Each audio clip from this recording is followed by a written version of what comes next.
Hello, everyone. I hope you all are doing well. It's Makeda Valletta. I am also known as the Body Scientist, and I'm recording this video in two places, as usual, on YouTube Live at the Body Scientist 81 and on Instagram at the_body_scientist. Okay, so make sure you follow me in both places. Because sometimes I post different things, So today we're going to talk about body fat percentage. If you are not familiar with me and my work and my background, I have a Bachelor of Science in Exercise and Sports Science with a concentration in strength and conditioning, minor in nutrition. I then did a year and a half of graduate school at Columbia University in the Applied Physiology and Nutrition program, and I'm currently completing my Master of Science in Strength and Conditioning. And so I am a sports nutritionist, I'm a sports scientist, okay? And even in undergrad, we worked in cadavers. And so there's a lot of misconceptions and myths that get passed around in the fitness industry, okay? And in the medical and health field, okay? So a lot of people, when they talk about losing weight, right? To a sports scientist, or exercise physiologist, sports scientist, we don't like to talk about losing weight as much so as it is losing fat, right? Because if you lose weight, you could lose fat, right? Which is what most people want to do when they say they want to lose weight. You could lose muscle, which is not a good thing. You could lose liquid. So somebody could have lost a couple of pounds because they're severely dehydrated, which is what boxers do. And people who compete in sports where they're trying to make weight and they just severely dehydrate themselves, they lose 5 pounds. That's not 5 pounds of fat. That's severe dehydration. And that has its consequences, right? So most people, when they say they want to lose weight, they're talking about fat. There are people who do want to lose muscle, but that's not really a healthy way to lose muscle. Like I know girls that ran track, and I used to feel like this. When I ran track, I felt like, I was too muscular. I felt like I wasn't soft enough. Like a woman should be softer. And I remember feeling like that myself. And my thighs were even like bigger, and I didn't feel comfortable. And I remember like years after college having female clients who also ran track, and they felt the same way. And they were like, they want to lose the muscle. But there's no healthy way to lose the muscle, really. Like over years, you lose some of it because that just naturally happens. But you don't want to do things to try to lose it because there's not a healthy way, okay? But there's a healthy way to lose fat. And that's what you want to do. So 2 things about this. The BMI, which a lot of you have probably heard of before, which stands for the body mass index, okay? The body mass index, the BMI, is a totally inefficient measurement that should not be used, okay? So I'm going to explain why, but if you remember nothing else, remember that the BMI is not an accurate measurement. It is not something that you should care about. It is not something that you should look at, okay? And the reason why is because the BMI is an equation that takes your height and your weight into account, right? Just your height and your weight, that's it, right? But we all know, we've all heard that muscle is more dense than fat, right? So what that means, let me see if I can get an example. Here's a little example. Let's just say, okay, for an example, let me see, I'm gonna use this. I need one more thing. Darn it, I should have brought something to use. Okay, hold on, I'm just gonna grab, this is just random stuff, right? Okay, theoretical. Let's say a pound of fat is this big, right? Let's just say a pound of fat takes up this much space, right? This is a pound of fat. See this size, right? And then let's say a pound of muscle takes up this much space, right? A pound of muscle. So you have a pound of fat and you have a pound of muscle, right? So they both weigh 1 pound. That means that the muscle is more dense than the fat, takes up less space, the same amount of weight. So that means if you lose 10 pounds of fat, so you lose 10 of these, right? You lose 10 of these, and then you gain 9 of these. You gain 9 pounds of muscle. Lose 10 pounds of fat, gain 9 pounds of muscle. What happens? Your weight only changed 1 pound, but you're smaller. So when people are so stuck on the weight, first of all, right, that's a problem. Like Weight Watchers, remember as a kid going to Weight Watchers meetings with my aunt who was overweight, and she's still overweight. I love her to death. She's a beautiful woman. But Weight Watchers, all they were obsessed with is your weight, your weight, your weight, your weight. Well, people, there's a problem with that because as you work out, like yesterday I did a video about the 7 tips on burning fat, right? And in it, the number one thing I said was build muscle. That's the number one thing for everybody. If you're naturally skinny and you don't want to be skinny, you need to build muscle. I work out to gain weight. If I don't work out for long periods of time, I lose weight, okay? So I build muscle because I want to have more weight on me, right? Somebody else who wants to have less fat on them also needs to lift weights and build muscle because it speeds up their metabolism and will help them burn fat, okay? So when you're doing that, let's say that you're somebody that wants to lose fat and you're working out, you're lifting weights, and you're like, damn, my weight is not changing. I only lost a pound. I did all this work. And you're so focused on the weight, you don't realize that you lost 9 pounds of fat and you lost 10 pounds of fat and gained 9 pounds of muscle. So your weight only changed 1 pound, but you're smaller. Okay, so with that being said, keep that in mind, right? But then you have the percentage. What percentage of somebody's body is fat? That's what matters. It doesn't matter about your overall weight. It's not the number. It is what percentage of your weight is lean body mass. Lean body mass is muscle, bone. What percentage is lean body mass, right? And what percentage is fat? Then if you are in a laboratory and you have access to higher level technology, you can find out what percentage is water, okay, liquid, right? But really this lean body mass and fat. So you can have 2 people that's 260 pounds. But one person that's 260 pounds could be 35% body fat. The other person that is 260 pounds could be 5% body fat. So you know what? That person that is 260 pounds and 5% body fat is all muscle, and they're shredded, okay? The person that is 260 pounds and they're 35% body fat, they have a lot of fat. That's a lot of fat that they have on their body, right? It's 2 different bodies. So when you're just taking into account the weight and not the composition of the body, it's inaccurate. Because somebody that has a lot of muscle, that's 260 and 5% fat, and they're all muscle and cut up, according to the BMI, it'll be like, oh, they're overweight because they weigh too much for this height. But their weight is muscle, it's not fat. So that's everything. So the BMI, do not use that measurement, okay? That's an inaccurate measurement among sports scientists and people who really know what's up when it comes to fitness in the body.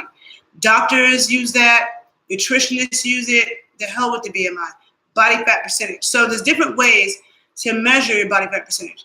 When I first started training, I've been a trainer since like 2001 or something like that. I've been a trainer for a long time. I graduated college in 2003, right? So back then, when we did body fat stuff in the gym, a lot of times we would use skin fold calipers. I don't see people using that anymore. Maybe it's a lost skill. But skin fold calipers, we would take measurements in like generally 3 parts of the body in a woman. In a woman, it was the tricep, the hip, and the thigh. Those the hip and the thigh. That tends to be the places that women store fat the most. And with the man, it was the chest, I think the stomach, like the belly, I remember, and the thigh or something like that, right? Because that's where men tend to store body fat the most. And so then it was, goes on this chart of whatever, and you get this number. And so we used to do that. And we used to also use a handheld device right here that I'm going to show you how this handheld device, which you guys can buy and have at home. But when I was in college, we also used the bod pod, which is something that's really expensive, like $1 million piece of equipment that you only find like in laboratories, really. Maybe things have changed since then. Maybe you do see them in an upscale gym, but I've only seen them in laboratories. And the bod pod is something you sit in. It looks like an egg. And you sit still, and it like measures like how molecules bounce off of something, and they get your body fat percentage. That's like the most accurate way. Then there used to be underwater weighing, which also only happened in laboratories, where you'd be submerged in a tank of water, and they have all these, mathematical equations for how air gets displaced and all this complicated stuff. That's the kind of stuff you study when you do sports science, right? Okay, so, but to the general public, it used to be skin-fold calipers by trainers and then these handheld. So with this, I'm going to teach you something. So I want some of you, to guess what you think my body fat percentage is, right? If you had a guess, because a lot of you, I'm sure, don't understand what body fat percentage looks like. So I'm going to teach you something. So what do you think, if you looked at me, what would you guess my body fat percentage is? Okay, so you see me from the back.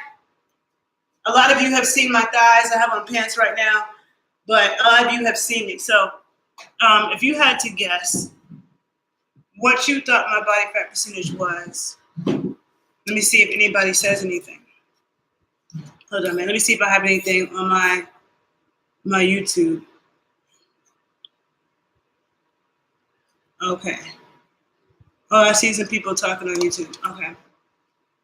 Somebody said they think my body fat is 5%. Okay. Somebody else says 20%. Okay. A few more. Anybody have any?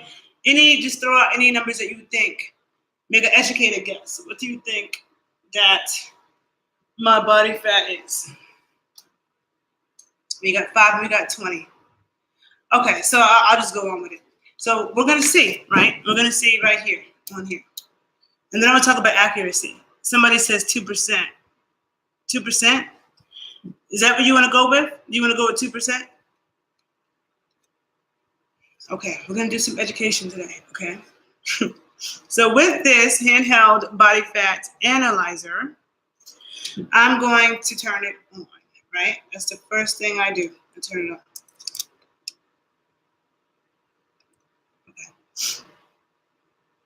Okay, so, oops. Hold on, give me 1 second.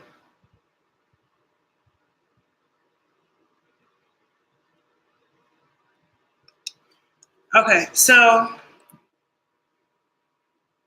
hold on, I turn it on. What is the problem? Okay, so it's gonna ask me, is it normal? Am I a normal person or am I an athlete? And I'm not really an athlete, but maybe I could say I'm an athlete because I'm so active and I was an athlete. Somebody else said they think 10 to 15%. Somebody else said 20 to 30. Okay. So you can either put normal or athlete, right? I'm going to put athlete, right? So we set that. Then I put my height. I'm 5'8". For all of you who always want to know how tall I am, I'm 5'8". Even though my limbs are like 6 feet, people, this is not normal 5'8", long ass arms and fingers and stuff. I think I was supposed to be 6 feet. I'm not. I didn't reach my genetic potential. Okay, so I'm 5'8". Now I'm going to set this. Now, how much do I weigh? I was at the doctor a couple of days ago. She said 142, even though I like to believe that I weigh more than 142, the last measurement, and I have to work hard for me. For me, I don't want to be at 142. I don't want to believe that, but that's what she said. I'm trying to be at I don't like being under 145, but okay, so I'll just put 142 for now, right? So I'm going to set that. And then I put my age in. I was born 1981. Do the math. Okay. Now I put whether I'm male or female. So we put female because I'm going to get into why, because the male-female thing matters. Okay. So female, I'm going to set it. Now what I have to do, I'm going to stand up. But I'm going to press a button, but I'm not going to press it. When I press this button, I have to hold this. I have to put the palms of my hands over here, over this. And my thumbs go over the top like this. And then I hold my arms at 90 degrees, and I just hold it still until the measurement comes up, okay? So hold on. So now I'm gonna hit the start button, and I'm holding it up. Let's see what it says. It's gonna time my beat, okay. So, the measurement I got for my body fat percentage was 23.6. 23.6, right? And my BMI, which I told you the BMI doesn't matter, but my BMI is 21.6, right? My body fat percentage is 23.6. So the accuracy of these things, right? It's not 100% accurate. Sometimes it could be off by a couple percent. Maybe you have 2% less body fat than it says, and maybe you have 2% more body fat than it says. So they can sometimes be off a little, but they're still a good tool because even if it's off by a little percentage, if somebody loses body fat, the number will still go down. Like let's say it says that somebody is 35% and they're really 33%, right? But regardless, they work out and they lose 5% body fat, that 5% loss will still show up, even though the original number might have been off a little bit. Okay, so 23.6. Let's talk about my number. So a lot of people, when people said that they thought 5%, absolutely not. Okay, so let me tell you, 5% body fat on a woman. Okay, let me explain some preliminary stuff. There's something called essential body fat, and that's the amount of body fat you need to be alive and not die. Okay, and be healthy. For women, the textbook was 12%.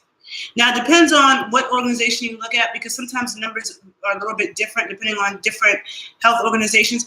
But the textbook number was women need to have at least 12% body fat to be healthy. If a woman went underneath that, if a woman went underneath that, then she could lose her period. And that's what happens with a lot of female gymnasts or some female athletes who their body fat goes so low that they stop menstruating, and that's not good. Because that can cause you to get early osteoporosis, early osteopenia. When girls stop menstruating, they end up with weak bones and old people bones when they're very young. Happens to figure skaters, stuff like that. So female athletes have to be careful with that, or whatever. When you see female bodybuilders who look like men, when you see female bodybuilders who are so shredded that they straight up look like dudes, that's what 5% looks like on a woman. And a woman who has 5% body fat is risking death and probably cannot get pregnant or is just not producing her hormones properly. That's extremely unhealthy for a woman. Below 12% is too much. Now, for a man, the essential body fat for a man is like 4%. So a man going below 4% is considered unhealthy. For a woman, it's 12%. So women have to have more body fat than men. And the reason why is because women give birth. We have to support babies. And you need fat for that. So it's not good. Okay, so with that being said, now elite female sprinters, their body fat, if I remember off the top of my head, is around 18 to like 20, 22%. So I'm looking at this chart. Now, like I said, there's different organizations that have different, they can vary because it should also, the body fat percentage should also vary by age. Okay, so this chart doesn't have the age on it, but it matters where you fall on the chart. Also, your age depends on that and your sex, right? So from this little chart I'm looking at, it says essential fat for women is 10 to 12%. That's what it says, 10 to 12. It says men 2 to 4. Okay, you hear that? 2 to 4% is how much essential fat men need. Women 10 to 12. That's why when a woman with 4% body fat looks like a man, that's why. That's too muscular on a woman. It does look like a straight up dude. Okay. Athletes. But then even when you say athletes, I don't like that term athletes because the body types amongst athletes vary so greatly, right? Not everybody's built like a sprinter. But on this chart, it says athletes 14 to 20% and female is the range, and men 6 to 13. 6 to 13%. Then the fit category. Fit category in women, 21 to 24%. Men, 14 to 17%. Acceptable in women is 25 to 31. Men, 18 to 25. I don't like this chart because this chart actually doesn't do a good job. Hold on a minute. Let me get a better one. Because it really needs to be okay, so in this chart, so I'm looking at my, and you guys could look this up too, body fat percentage, not BMI. In this particular chart, you have women, what they call, this is a better chart. This has the categories of underfat, ideal, overfat, obese, right? Underfat, which means you don't have enough. Ideal, overfat, and obese. So for women, ages 20 to 39, that's where I'm at. Underfat is considered under 21%. So if you're 20 to 39 years old and you're a woman and you have less than 21% body fat, that's considered underfat. Ideal is 21 to 33. So I was 23. something. Then over fat is 34 to 39%. Obese is over 39%. So a woman with over 39% body fat is obese, 20 to 39 years old. But then if I just skip to a woman 40 to 69, under fat is 23%. So I'm not going to get into, you guys can look it up. I'll put some charts under my YouTube page. But for the men on this chart, it says under fat, ages 20 to 39 is less than 8% under fat. So what I know, the charts that I find don't break down the sports, but I'm a sports scientist, and so I know that the body fat vary based on sports. And for elite female sprinters, the body fat percentage tends to be in the range of 18 to 22%. So that just told me that my body fat was 23.6. That could be correct. My body fat might be 23 or it might be 22, but it's close to 23. So, but I'm actually in the range of elite female sprinters. That is what their body fat is. So when you see elite female sprinters, that's what 18% looks like. That's what 20% looks like on a woman. So now you know that. So when you see an elite female sprinter running in Olympics, that's not 2% body fat. That's not 5% body fat. That's not 10% body fat. But when you look at a woman who's competing in bodybuilding and she looks like a man, and she's like, because it's like, my abs are defined, they are. But I've seen some female bodybuilders and women on Instagram, their abs are so hard and stuck, they look like bricks. Like they're like so caked out and like rigid. Like they look like they can't even move. They look like they can't even move their stomach or anything. That's what they look like to me. Maybe I'm wrong, but they look too tight and too stiff. That's not good for a woman. And you need to have some fat on your booty. I keep talking about that. Like women, we tend to store fat in our hips, our booty, like sometimes like around here. It's okay. Women that have soft bellies, that's fine. You know what I'm saying? Like as long as you don't have a big round belly, like you don't look pregnant. But having a little bit of body fat here is fine. Like I just genetically don't store fat here. So it's not that I'm sitting here doing like, I'm gonna do 1,000 crunches. You could do 1,000 crunches. There's a lot of girls who do 1,000 crunches and their abs aren't shredded because they just happen to have a little body fat right there. And there's things that you can try to do, but a lot of it is genetic. But regardless, women tend to store fat in here, And so now if you're competing in female bodybuilding, which I'm totally against because I'm about health and I'm about athletic performance, female bodybuilders are not competing, not doing anything athletic. Male bodybuilders aren't doing anything athletic. It's not healthy. The way they tell you to eat is not healthy. I have a YouTube video about that. Make sure you look at my videos, people, on the Body Scientist 81, because a lot of people, they love to see me dance, but they don't want to hear my dirty discussions, but I can teach you a lot. A lot of women that compete in bodybuilding, they get rid of, there's no fat back here. They turn around and you can see where their glutes insert into their hamstrings and there's no fat. I'm like, if I tried to lose the fat right here, I would die because you have to have a certain amount of body fat. And most of my body fat happens to be in between my knees and my hips. That's where my body fat is. So my 23% is mostly here. Now, if I try to lose it, then I'm doing something that's so unhealthy to myself. You know what I'm saying? Okay, so now you understand that. Go, look at some charts on body fat percentage. If you have a gym membership, you can get your body fat percentage done. You can also buy a body fat percentage analyzer. I do feel like this is pretty accurate. This is by Omron, OMRON. You can order it on Amazon. .com, but this is what you want to use when you have weight loss goals or whatever. Don't ever think about weight. Do not say I want to lose 5 pounds. I want to lose 10 pounds. Fuck the pounds. Okay. Think about body fat percentage. That's all that matters. So you do your body fat percentage and you're like, I'm 42%.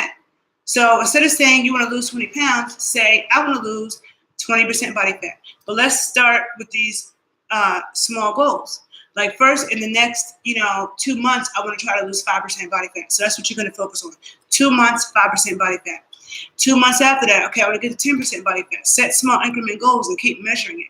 But it's the body fat because you could be working out and your body fat is getting higher. If your body fat is getting higher, that means you're losing muscle.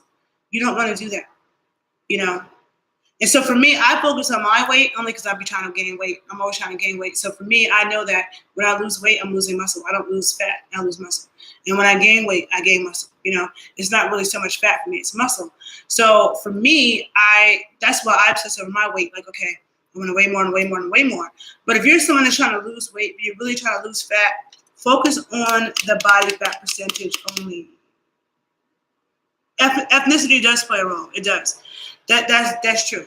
What's considered to be too little body fat does depend on the ethnic group too. Like there's certain Asian cultures, but they don't have to have as much body fat as, you know, certain Africans or something. So no, body fat percentage can vary for ethnic groups. That's why the charts can vary. Some charts say 10 to 12%, 8 to 12%, but there's a point where you get too low with the body fat percentage. And then with body fat, we have subcutaneous body fat, which is the fat that's stored on the outside, you know, like here. And then there's the body fat that is around your organs. Some people may not have a subcutaneous body fat. They may be thin, but they have a bunch of body fat surrounding their organs. And you can't even tell if somebody has body fat around their organs until they die and an autopsy is done. There's no way to see that when you're living. But so people who are naturally thin, but they eat a bunch of bullshit and they think they're healthy just because they're thin, they could have a lot of fat around their internal organs, which is really dangerous and unhealthy. But then you have subcutaneous body fat. Then you have brown fat. Brown fat is actually metabolic fat. Brown fat has its own metabolism, helps to keep you warm, and you increase brown fat by being out in the cold with not being slightly underdressed in the cold, helps to increase your brown fat, your tolerance for cold, but it's a metabolic fat. Okay, so not all fat is the same either. But you definitely want to focus on body fat percentage, okay? Forget about the BMI. I think you guys understand. I'll put some charts under my YouTube page. And follow me on YouTube at The Body Scientist 81. Follow me on Instagram at _body_scientist. Thank you for listening. I hope you guys learned something. I'm always available for evaluations and things. You can always email me at thebodyscientist81@gmail.com. Hope you all have a great day, and bye.